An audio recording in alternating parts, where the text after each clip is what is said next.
जैसे समुद्र के तट पर रहने वाले को शंका बनी रहती है, कभी भी ज्वार भाटा आए और तटस्थ भूमि को तोड़ करके वो डुबो दे। ऐसे ही वृंदावन में है, ये बहता हुआ प्रेम समुद्र है। बहता हुआ, इसकी तरंगे हैं, इसकी लहर है, इसकी धारा है। यहाँ की लताएं, खगमृग, पशु पंछी, यहाँ के रसिक महात्मा, ये जब बाढ़ आएगी, किसी भी रसिक महापुरुष का सानिध्य मिला और उसकी करुणा बरस गई तो प्रेम में डूबी जाओगे। यहां पक्का प्रेम में डूब जाओगे, अंतिम क्षण तक डूब जाओगे।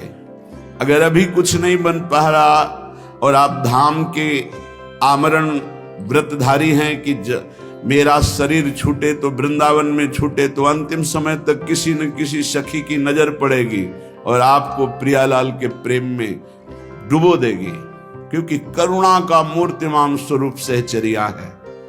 इसलिए ये धाम प्रेम धाम कहा गया है। यहां प्रेम समुद्र बहता हुआ है। यद्यपि समुद्र स्थिर होता है, पर यहां कह रहे बहत प्रेम सागर जहां, क्योंकि प्रेम स्थिर नहीं है, प्रतिक्षण वर्धमानम है, बढ़ता ही रहता है। प्रेम जैसे चंद्र कला बढ़ता है, पर चंद्रमा में पूर्णिमा होती, प्रेम में कभी पूर्णिमा नहीं होती, सदैव बढ़ता रहता है। नवम नवम नवम प्रतिक्षण वर्धमानम। इसलिए बहता हुआ प्रेम समुद्र वृंदावन धाम है और इसकी तरंगे हैं यहाँ की लता, रजरानी, खगमृग, पशु पंछी और यहाँ के रसिक जन। किसी की भी कृपा हो जाए, यहाँ के एक पक्षी की कृपा हो जाए तो आप प्रेम में डूब जाएंगे। यहाँ एक लता की कृपा हो जाए, यहाँ किसी रसिक की कृपा हो जाए, तो जो प्रेम बड़ी बड़ी साधनाओं से भी सुलभ नहीं है, अत्यंत दुर्लभ, वो प्रेम प्रकाशित हो जाए। प्रेम मेरी प्रियाजू, मेरे लालजू, और उनका चिंतन करते हुए अश्रु प्रवाह कर हृदय में ऐसी पीड़ा हो रही, हाय कब मिलेंगे जो मेरे हैं अनंत जन्मों से बिछड़े, दरस बिन दुखन लागे नैन। भारी विकलता, अनंत जन्मों के पाप संस्कार भस्म हो गए, कर्म बंधन छिन्न भिन्न हो गए और वो भगवत स्वरूप होकर प्रियालाल की दिव्य लीला में प्रवेश पा गया। ये प्रणय रस धारा है सीधाम वृंदावन, और बहुत करुणा करके दुरंत मोह का नाश करने वाली श्री यमुना जी इस श्रृंगार रस धारा मानो द्रवित होकर प्रवाहित हो रही हूं।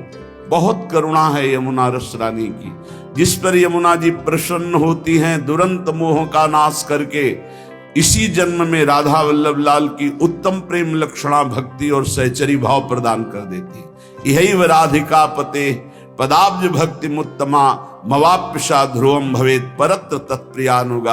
आप मलिन दृष्टि मत रखें यमुना जी में कि ये गिर रहा है वो गिर नहीं। जैसे अग्नि भगवान सब कुछ जलाकर अपना स्वरूप दे देते हैं, ऐसे यमुना जी सबको अपना स्वरूप प्रदान कर देती हैं।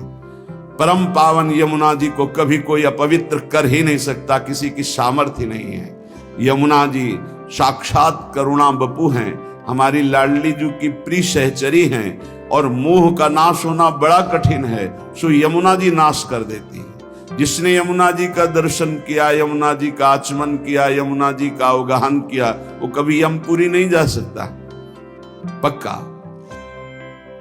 जो यमुना जी का थोड़ी भी भक्ति कर ली है, तो यमुना की भक्ति मात्र से उनके परम भ्राता श्री जो यमराज जी हैं, वो अपने दूतों को आदेश करते हैं, कभी भी जिसके मुख से यमुना निकला है, आचमन किया है, अवगाहन किया है, बैठकर समीप कुछ नाम जप किया, कभी मत जाना, उनकी तरफ देखना भी मत।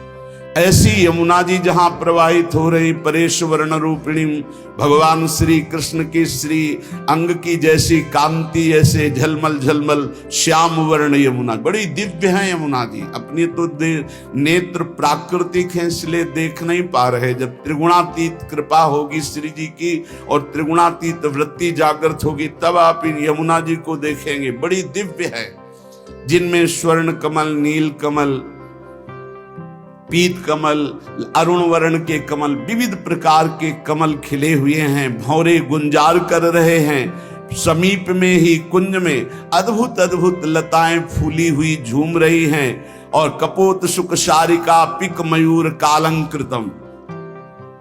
कपोत, शुक, शारिका, कोकिला, मोर ऐसे गुंजार कर रहे हैं, ऐसे मानो प्रियाजू का यश गा रहे, पर हम उनकी वाणी समझ नहीं सकते। ऐसा लगता है कि ये शोरगुल कर रहे हैं। नहीं, वो राधा यशो मुखर मत खगावली की। यहाँ के जितने पक्षी हैं सब श्री जी का नाम, श्री जी का जस गान कर रहे हैं। कृष्ण प्रेम रसम सदा रसयते वृंदावनांतर्गतम। जो वृंदावन के अंतर्गत अपने जीवन को समर्पित कर दिया है, पक्का श्री कृष्ण प्रेम में डूबेगा, डूबेगा, पक्का डूबेगा। जब वृंदावन में आए और बिहारी जी की कृपा से राधा वल्लभ जी गए, जब राधा वल्लभ जी के दर्शन किए तो ऐसा लगा जैसे बहुत पहले से हम इनसे परिचित हैं। श्री कृष्ण प्रेम रसम सदा रसयते वृंदावनांतर्गतम। वृंदावन में यदि अपने जीवन को समर्पित कर दिया जाए, चाहे आश्रय भाव से या वास भाव से, अरे बहुत मानो कृपा ही कृपा उदय हुई है वृंदावन के रूप में।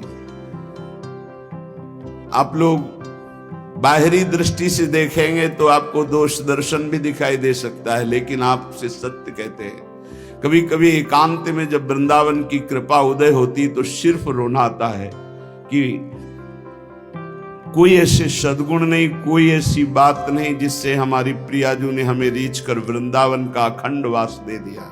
हमें अपने महल में, हम कहां वास कर रहे हैं, वृंदावन वासी हैं, प्रिया प्रीतम के चरण चिन्हों में वास कर रहे हैं, परम पावन रज में वास कर रहे हैं, हम धाम वासी हैं। कहां नारकी जन्म, कहां नारकी योनियों में भटकने वाला जीव, और कहां परम पावन महामहिम शिव शनकादि द्वारा बंदित रज में वास करने का सौभाग्य। श्री कृष्ण प्रेम रसम सदा रसयते वृंदावनांतर्गतम। श्री प्रिया और कृष्ण लाल, प्रिया लाल के प्रेम रस से डुबो देने वाला ये वृंदावन है, जिसने वृंदावन का आश्रय लिया, वृंदावन का वास स्वीकार किया। आप केवल अपराध मत कीजिए, जो साधन पद्धति बताई गई उससे समय काटिए, परम लाभ तो कृपा से हो जाएगा। आपका प्रयत्न केवल अपराध रहित होने के लिए, आपसे असाधन ना बने, इसलिए काम तो सब कृपा से हो जाएगा। चेता स्थाणु चरिष्णु चिदघनम मोह रूपम तवापि दृशम। यहां अगर पक्षी भी कोई बाहर से उड़कर आकर वास करता है तो वो भगवत स्वरूप हो जाता है, चिदघन स्वरूपम। तो वो पक्षी क्या साधना करता है, केवल आश्रित हो गया वृंदावन के। ऐसे ही आप भी आश्रित हो जाएं तो कह रहे चिदघन रूपम तवापि दृशम, तुम भी वही चिदानंद रूप हो जाओगे यदि वृंदावन का आश्रय ले लिया, वृंदावन का वास स्वीकार कर लिया, वृंदावन का चिंतन करते हो, वृंदावन की महिमा सुनते हो, तो धाम आपको चिदघन रूप प्रदान करेगा। चेता स्थाणु चरिष्णु, यहाँ के चैतन्य और जड़ सब चिदानंद रूप हो जाएंगे। अभी हैं, आप देख नहीं पा रहे, लेकिन अंत तो गत्वा आप भी चिदानंद रूप हो जाएंगे यदि वृंदावन का आश्रय और वास स्वीकार किया। एवं चे नहीं भाति तद गुरु मुखान श्रुत्वा सदा चिंतय। यहां वृंदावन में सदगुरु का वर्ण करो तो तुम भी ब्रजवासी हो जाओगे।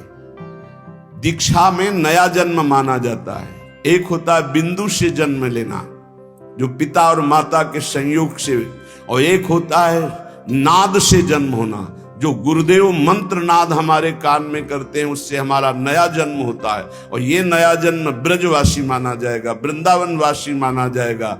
एवं चे नहीं भाति तद गुरु मुखात श्रुत्वा सदा चिंतये।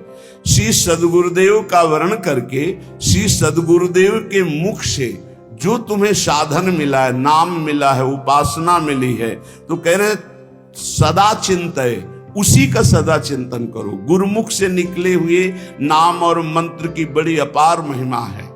जो वृंदावन में सदगुरु का वर्ण कर लेता है वो ब्रजवासी ही माना जाता है। उसका जन्म ब्रज में हुआ। कौन सा जन्म? बोले दीक्षा जन्म, नाद जन्म। इस जन्म की बहुत बड़ी महिमा है। जैसे अभी आपने आज दीक्षा ली तो दीक्षा लेते ही पूर्व के सारे जो आपके अपराध पाप हैं वो भस्म हो जाएंगे। अब सावधान हो जाओ कि अब नहीं करेंगे। अगर ऐसा नियम ले लिया, पक्का विश्वास कर लिया और गुरुमुख से निकले हुए साधना का सांगोपांग अनुष्ठान कर, इसी जन्म में भगवत प्राप्ति हो जाएगी। सदगुरु के मुख से जो उपदेश हुए सदा चिंतय, उनका चिंतन करो। नाम का, मंत्र का, मार्ग का, जो प्रियालाल के प्रेम मार्ग का उपदेश हुआ। और कह रहे प्रारब्धान्तमिहा वसाति सहसा स्वादिश्य से स्वम रसम। प्रारब्ध के अनुसार शरीर में जो दुख सुख आ जाए उसे भोग लो, उसे मिटाने की कोशिश मत करो। क्या होगा? बोले आपके हृदय में सहसा एक दिन देख लेना प्रियालाल प्रकाशित हो जाएंगे और आप उस आस्वादन से, प्रेम आस्वादन से उन्मत्त हो जाएंगे। क्या करें? कह रहे हैं कि जो वृंदावन का आश्रय लेता है, वास स्वीकार कर लेता है, वो श्री कृष्ण के प्रेम रस में निश्चित डूब जाता है। कैसे? बोले वृंदावन में सदगुरु का वर्ण करो, उनके द्वारा निकली हुई उपासना पद्धति जो श्रीमुख से है उसका अनुष्ठान करो, उनके बताए हुए मार्ग पर चलो, नाम मंत्र जो उन्होंने दिया उसका सदा चिंतन करो और प्रारब्ध के अनुसार जो दुख सुख आ जाए उसे भोग लो।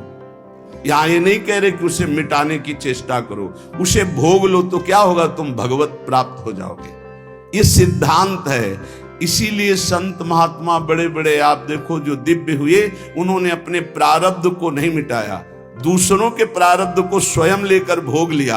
अपने प्रारब्ध को तो भोगा ही, औरों के भी प्रारब्ध को भोग लिया कि ये भजन करने में कमजोर हैं, प्रारब्ध आएगा इनको छीण कर देगा, चलो तुम आगे बढ़ो, हमें तो कोई फर्क नहीं पड़ता। प्रारब्ध को अपने ऊपर ले लिया। उसे श्री जी सहसा हृदय में प्रकाशित होकर प्रेम रस में डुबो देती है। ये धाम की कृपा, धाम में गुरु बनाने की कृपा, गुरु के मुख से निकले हुए नाम मंत्र का निरंतर चिंतन करने की कृपा से प्रियालाल का सहसा, सहसा माने कभी भी अचानक हृदय में प्रकाश हुआ और आप डूब गए। वो जब आप समर्पण हो, आपका पूर्णता होता है, तब ये स्थिति आती है। अचानक खड़े हैं या बैठे हैं या क्रियारत हैं, एकदम वृत्ति गोल, एकदम वृत्ति समाहित हो गई, एकदम डूब गई। क्या कहना है, क्या करना है, कुछ सुधी नहीं। मात्र एक सामने प्रियालाल, उनकी दिव्य माधुरी, दिव्य लीला, सच्ची मानिए निहाल हो जाओगे। बस एक जीवन का खेल है, जितना तुम्हारा जीवन बचा है उसे प्रियालाल के चरणों में समर्पित कर